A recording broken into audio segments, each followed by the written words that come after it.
there's a road I travel down in the dark, in the dark. A stormy path where I lost the rhythm of my heart. And like a thief in the night goes the light that guided my soul. Feeling cold and alone, just dying to be whole.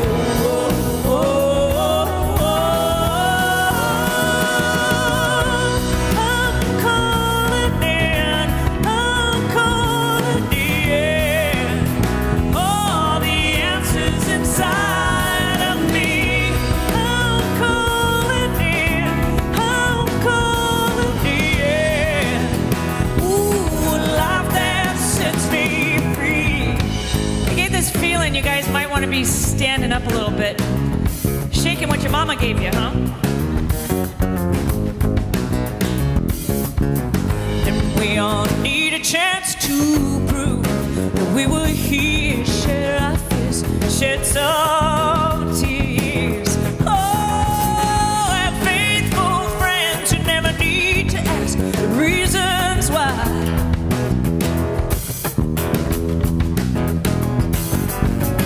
A chance to dream, a space to scream, a time we fly so high. So when will you choose that you will live until you die? I'm calling in, I'm calling in. All the answers inside of me. I'm calling in, I'm calling in. Ooh, a life that sets me free. Is this a crisis of the heart, or just life imitating art? Did you think it was the end? Just as life began again.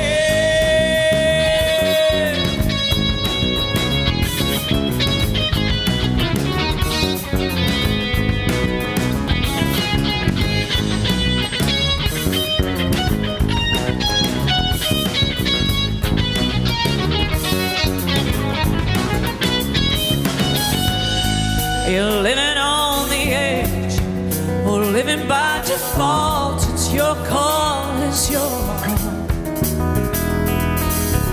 So tell me what's worse to bear, the open wound or the sting of the sorrow. Let's go out on a limb, throw caution to the wind, gotta shed some skin. Oh, you know there's a fine line between letting go and giving in. I'm calling in, I'm calling in. All the answers inside of me. I'm calling in, I'm calling in. Ooh, a life that sets me free. I'm calling in, I'm calling in. All the answers inside of me. I'm calling in, I'm calling in. Ooh, a life that sets me free.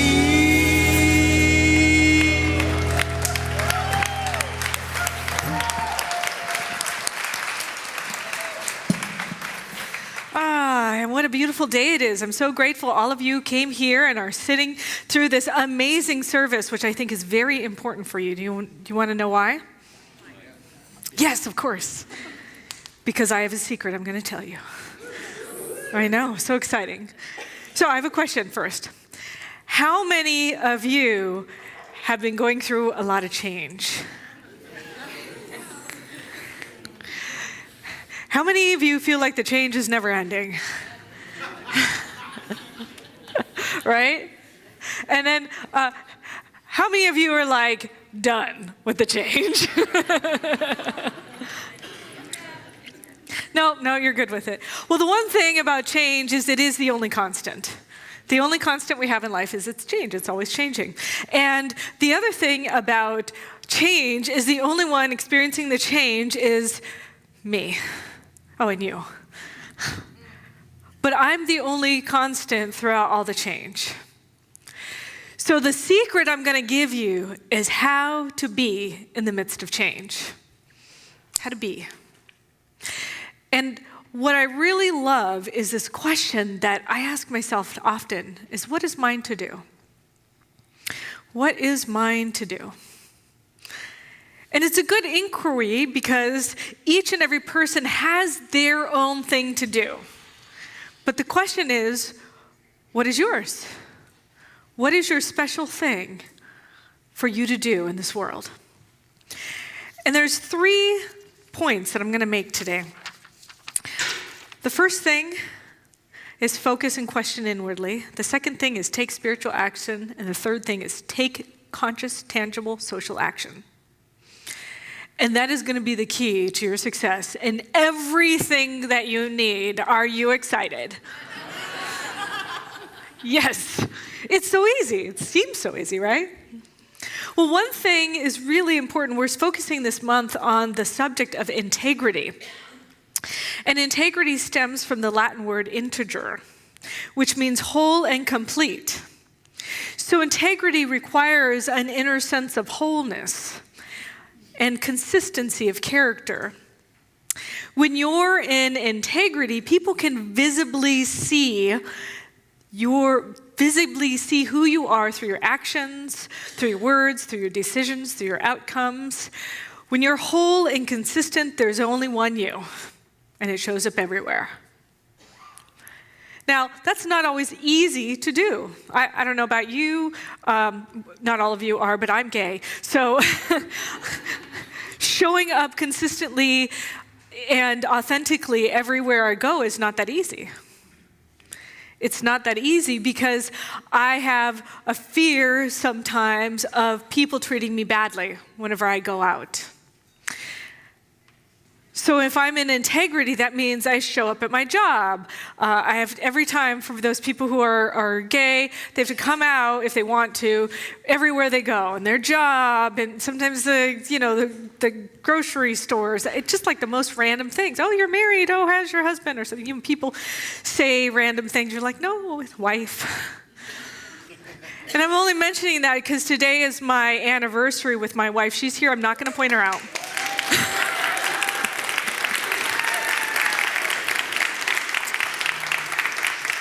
We're celebrating 12 years. Yeah, 12 years. And it's a lie. It is a lie. It's really interesting because when we first came together, we got married in a domestic partnership marriage because it wasn't legal. We were in California, and so we had our own wedding. And then a year later, in 2008, it became legal in California. So we got legally married, and then we had our domestic partnership and our legal marriage, which we had to be careful because whenever we travel, some states would honor the legal marriage and some states wouldn't, but other states would honor the domestic partnerships and some wouldn't, which meant that if either one of us got injured on a vacation, we may not have the benefit of making any decisions or have any support in a hospital with our partner. And fortunately, that's completely changed for the entire country, which is super awesome. Super awesome. And I mentioned because what I recognize is that my desire is to have a permanent happiness, a permanent joy in my life. And I know that that causes me to live authentically. Ernest Holmes, who's our founder for Centers for Spiritual Living, he taught that permanent happiness could only come from our inner sense of certainty that cannot be shaken. We teach that when we focus on inward vision and indwelling harmony, that as we contemplate that perfection, we'll see it manifest in everything we do, and we will find ourselves renewed by a divine life, led by divine intelligence, and guided by divine love in our thoughts, words, and actions. Now, how many people want to live that life? Yeah, me too. And that's what I'm endeavoring to do. So the first thing to get to that life is, number one, write this down. Focus and question inwardly. That's the first step. What is mine to do? What troubles me in the world? What is my part in this? In the Science of Mind textbook, it says that a change of consciousness does not come simply by willing or wishing. I wish it would be better. I wish it would be better. I wish it would be better. It doesn't work. I can will, I can wish all I want. I can say and just desire it all I want. But that's not what it is. It's not easy to hold the mental attention to an ideal while human experience is discordant. But what is possible is knowing the truth. And knowing the truth is not a process of self-hypnosis, it says in the book, but one of the gradual unfoldment of the inner self. A gradual unfoldment of the inner self. So instead of me wishing out there is different, I get to start shifting my attention to what can I be in here that's different. To start within first. Thales said it, Socrates repeated it. It's engraved in the Oracle of Delphi in marble. Know thyself. Socrates also said the unexamined life is not one worth living. So I wonder if you have had the opportunity to examine your life recently. Have you spent the time to do that?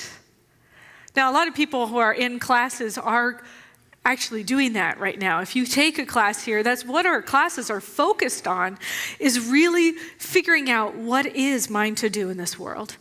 And how can I be a better human being so I can be a force for good for all? Wisdom, clarity, and right action are all the qualities of God we might seek for ourselves. But in order to find it, we have to take the time to hang out with the big G, with God. We got to take the time. We have to take the time to ask in the absolute stillness and listen. When was the last time you had an experience of an inner sense of certainty that cannot be shaken? And are you willing to listen and be available to it?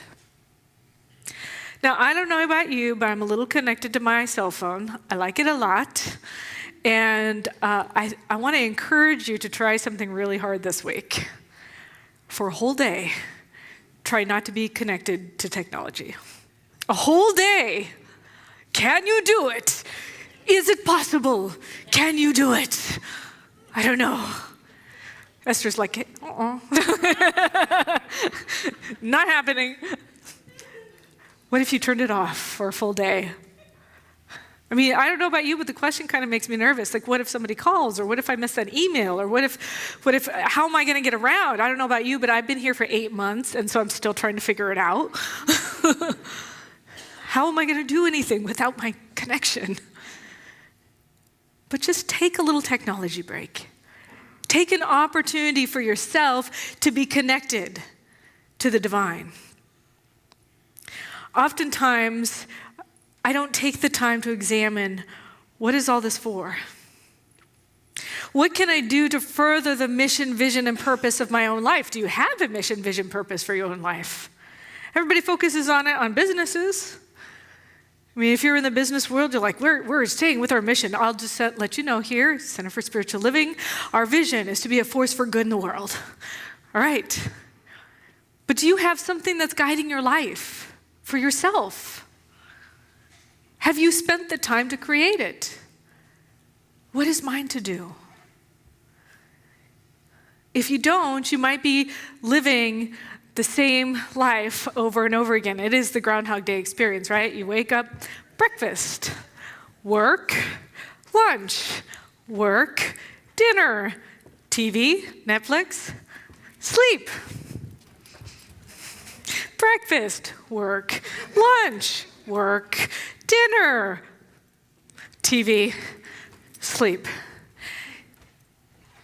Over and over and over again.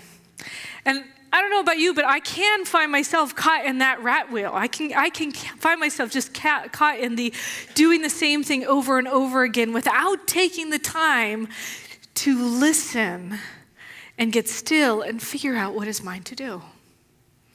So I want to encourage you to take some time this week to unplug and figure it out. Why are you doing what you're doing? The second thing is to take spiritual action.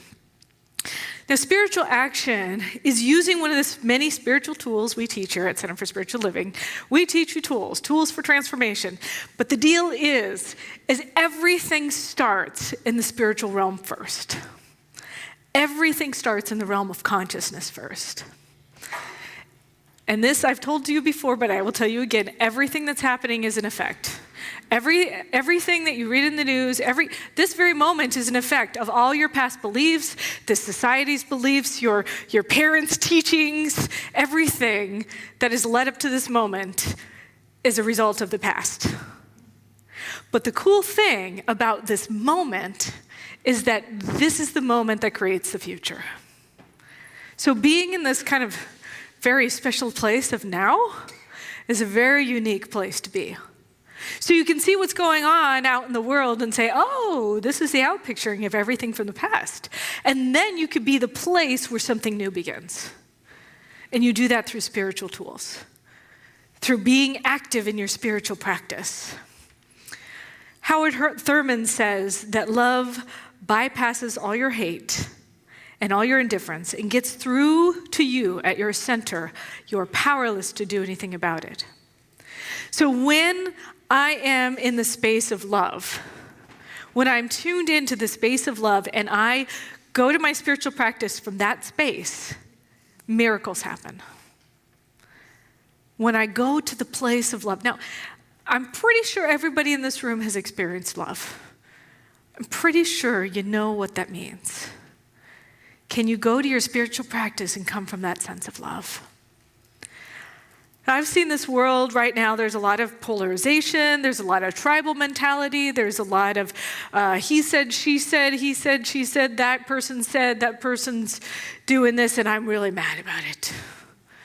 And I'm really angry.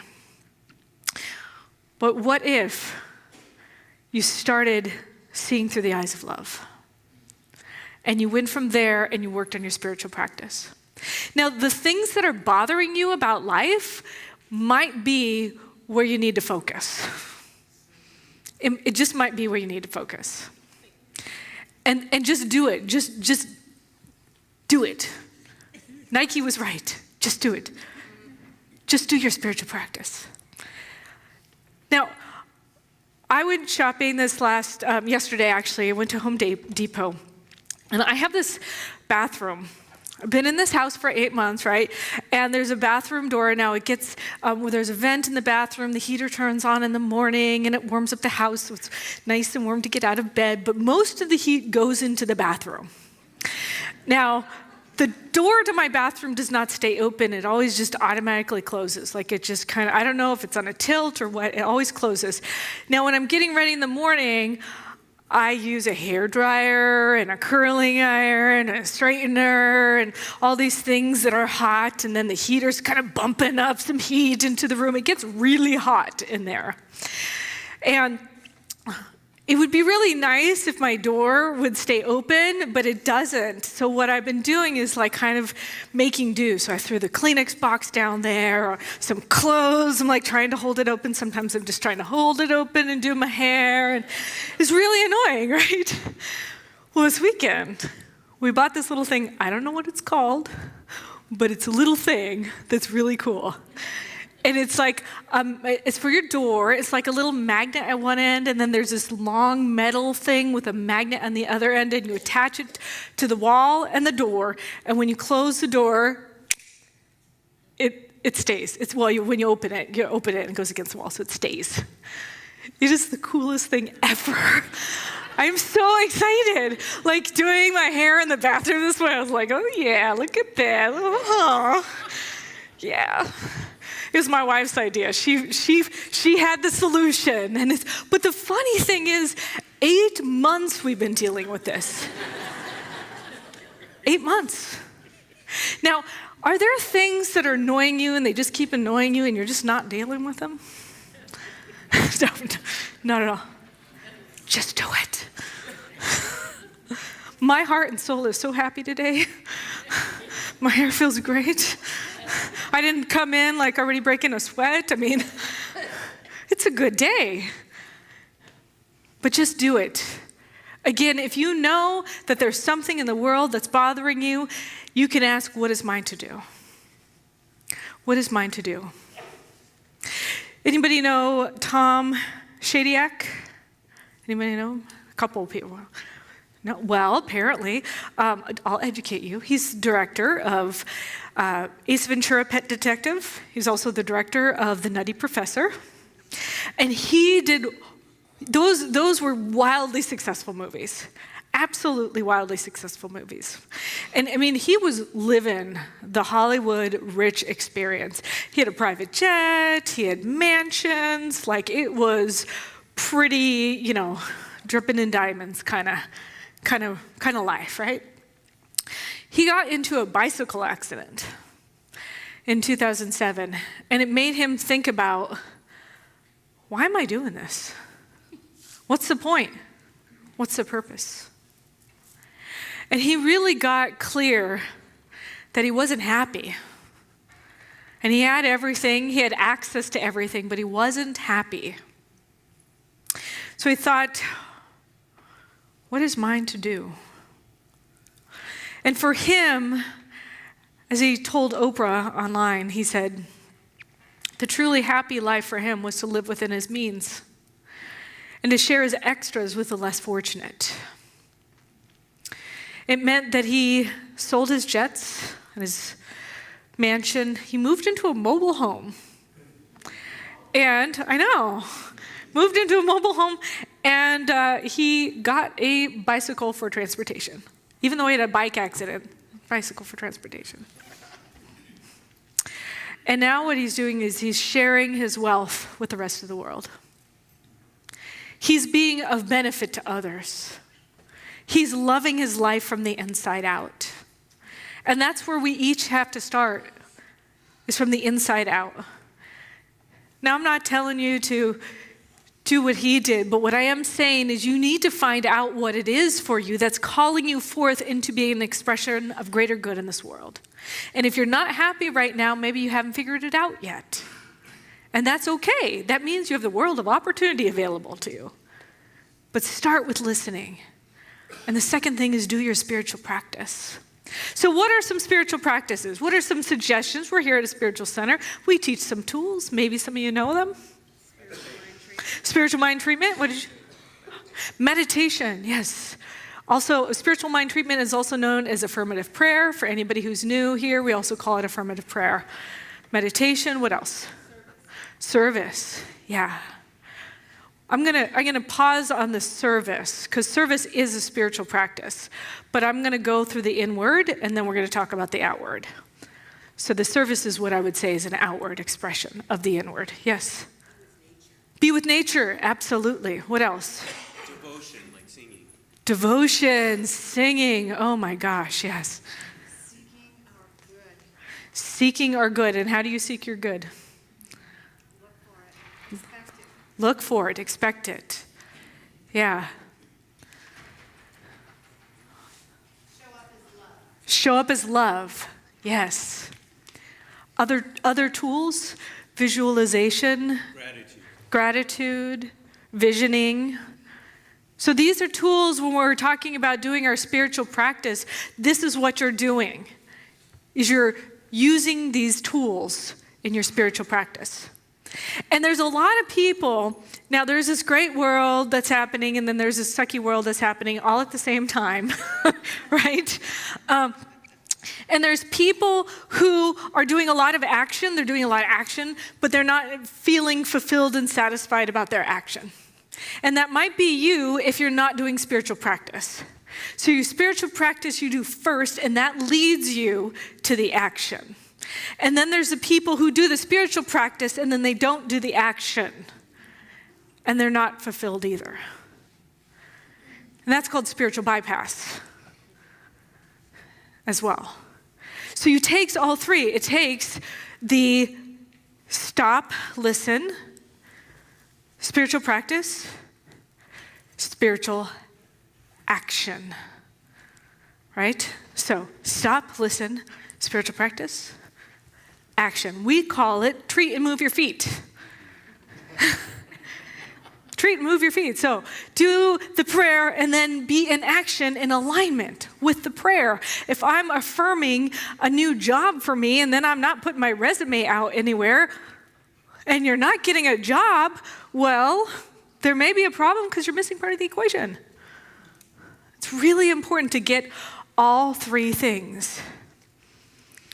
If we practice connecting with the divine every day, then those little actions will add up. Now imagine if this whole community practiced spiritual practice together. What if we all did spiritual practice together? What if we all had a daily practice of spiritually connecting with our good, with the divine? Imagine what kind of world this would be. Because it starts here. This is where the change happens. The change happens with you and me. We get to stand into this. But you ask yourself your question, what is mine to do? I came from San Jose Center for Spiritual Living, and we had this conversation about what is mine to do. And there was a woman who told a story that really captivated my heart. And she talked about the fact that, there's Santa Cruz and then there's San Jose, and the way to get between them is going up this windy road up a mountain called Highway 17. And it's 2 lanes and it's very windy, very dangerous. There's accidents all the time, and when there is, you wait for hours to get back to San Jose.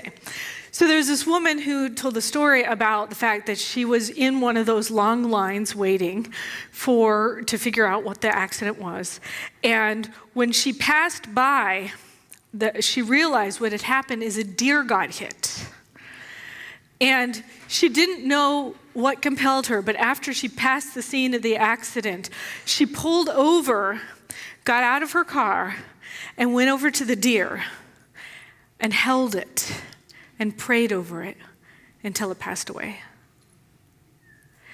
Now, there were hundreds of people who passed by, but that was hers to do. Now, did it make a difference in the entire world? Well, it probably made the difference to that deer. And it might have made the difference to the people who were witnessing when they drove by. So the question is, what is mine to do? What is mine to do in each situation? Ernest Holmes said, "Let us see if we cannot learn to renounce our fears and our doubts, all this inward shaking and quaking and apprehension, and let God give us back to ourselves as we really are." The third thing you do is take tangible social action. Take tangible social action. That's where service, sacred service comes in. What are some other tangible social actions? Vote. Okay, I gotta say something about voting. Now, first of all, voting is a privilege. It really is. And there's people who've been to jail who are not allowed to vote. And there's people who are not natives of this country, who are living in this country, who are not allowed to vote. And then there's the people who are in this country who are complaining about how things are not working, but then they're not voting. If you're not voting, you're part of the problem. If you're upset about what's going on, you're part of the problem. Be part of the solution. Other actions. Show appreciation. Volunteer. Find a cause that you're called to and volunteer. Find a center for spiritual living that you're called to and volunteer. Be inclusive. So this is the thing that really upsets me about the shooting that happened in the mosque on March 15th. The shooting that happened in the mosque was done because of the fear that is rampant. There is an influx of this idea of white supremacy. There's an influx of this idea that because you're different, then I have to fear you. And it's the reason why all of these shootings have happened, because of fear. Because I am afraid that I'm not going to belong anymore, so I'm going to make you not belong. But in order for me to change that, I need to be inclusive, even of the person who feels like they don't belong, especially of the person who feels like they don't belong. There's people suffering all over the place. Prime Minister Jacinda Ardern, the Prime Minister of New Zealand, she said that the world has to end this vicious cycle of extremism. Again, let's think about this is an effect. This is an effect. What's happening in our world is an effect. We can be a cause for change. She said, our challenge now is to make the very best of us a daily reality, because we are not immune to the viruses of hate or fear. We never have been. She said this to outside the Al-Noor Mosque, where at least 40 of the victims were killed. And she said the answer lies in a simple concept that is not bound by domestic borders, that it isn't based on ethnicity, power base, or even forms of governance. The answer lies in our humanity. And I really appreciate that she's talking about that, because for me, I know what's mine to do is to really understand our humanity at a deeper level. And in order for me to really understand our humanity at a deeper level, I need to understand people who are different than me at a deeper level. Because I do resonate with people who are like me. I do. But can I figure out and understand the people who are different than me? Can I even offer a bridge or a hand or an idea that we could maybe collaborate together? Part of what's mine to do is to recognize that a lot of the violence that's happening, again, is because of fear, but it's also because of society oppression that's taken place. It's happening because there are privileges that people are born into that they don't even know about, and other people are not born into those privileges. So part of what's mine to do is help educate people, to help educate those. Now, I talk about privilege again. A lot of people are like, what does that mean? Well, what it means is, like I said, you're born into something and you get benefits without doing anything. Now, it's easy for me to talk about this as a woman because I have grown up in a society that's male-dominated, even though it's changed a lot and it's radically improved from my mom's generation, it's still happening. And so there's slights and things that happen to me that have happened in the workplace or different places of being because I'm a woman, primarily because of that. And I know that, and I can tell you that probably most of the women in the room understand that. Understand that being a male gives you a privilege. Well, I also know that being a gay woman, I don't have privilege that straight people have. Straight people can go around, they can hold the hands of their partner, walking around in the park and not have to worry about things. My wife and I, when we went on our first vacation to Hawaii, we were on a partner beach. We had a hotel who said, we have a partner hotel and you can stay on their beach. So we did. We stayed on their beach, and we kissed each other. And it wasn't like a big kiss. It was like a little peck.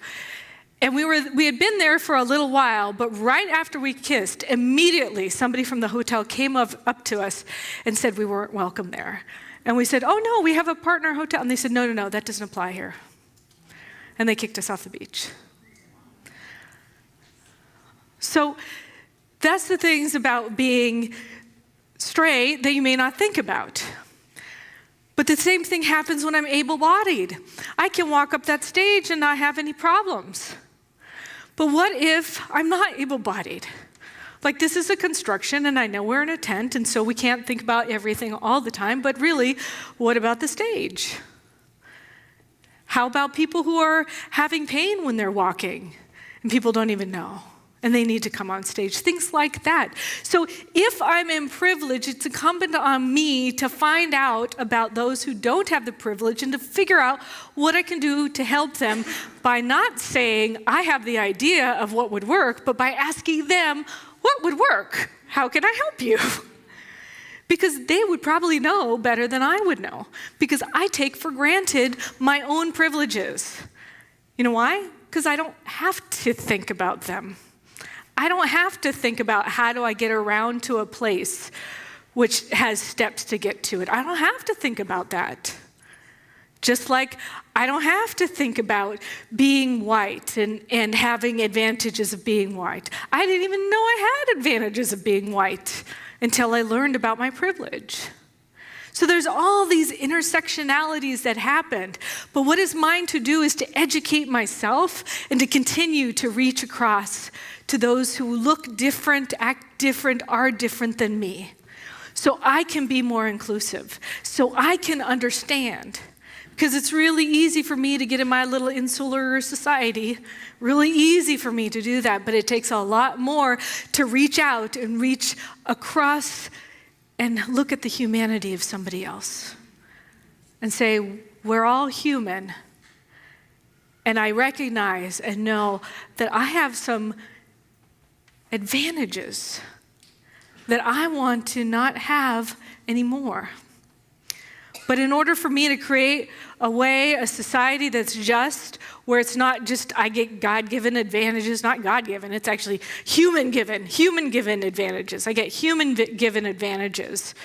And in order for me to create a world where that doesn't happen anymore, I have to figure it out. I have to be willing to work it out. I have to be willing to be humble and ask, what can I do to support you? And it's not about tearing myself down at all. It's about bringing other people up. How can I be a space where I bring other people up? And how can I ask them how I can bring them up? Because again, I may not know. I don't have that perspective. So these are the areas that I know this is mine to do.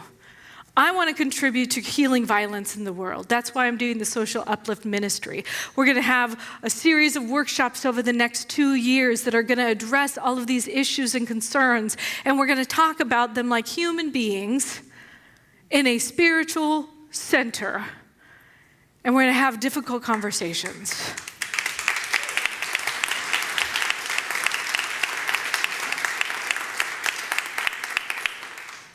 Because I think that this group of people is willing to do the work. This group of people is willing to say, I love human beings, and I want to take a stand for humanity. And in order to do that, I need to educate myself, and I need to do my spiritual work, and then I need to take conscious social action. And for everybody, it may be different. I'm not going to tell you what to do. I'm not going to tell you how to be. I'm not going to tell you what's yours to do.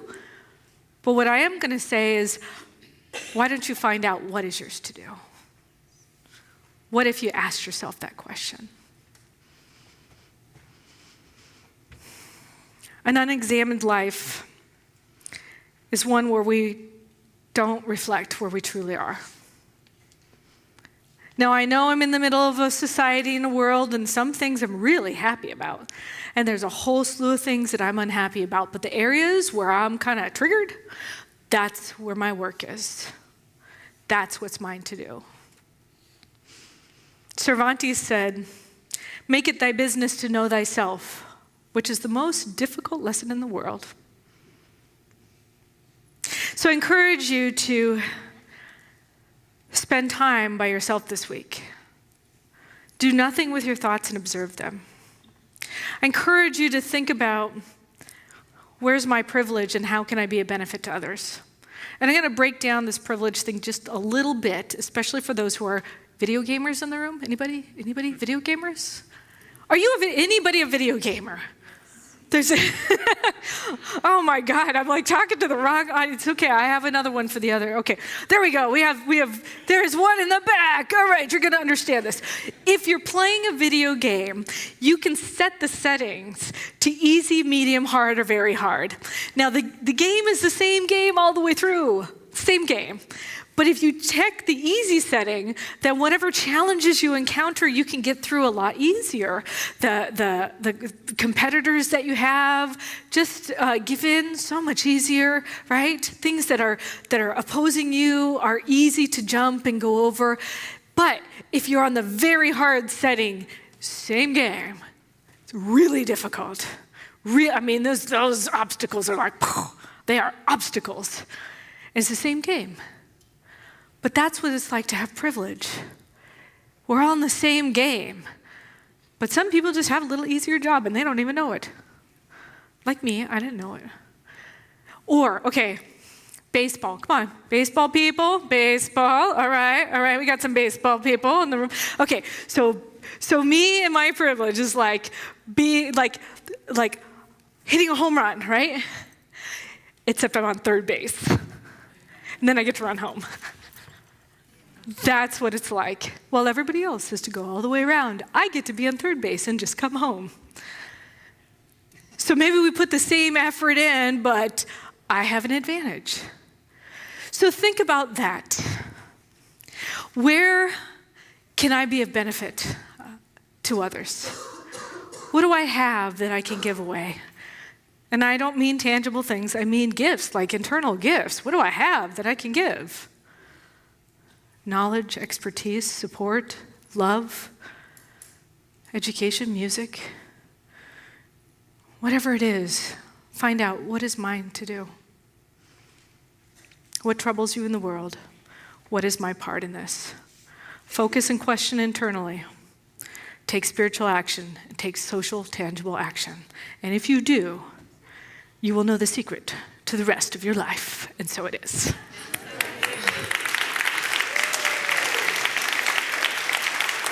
Thank you.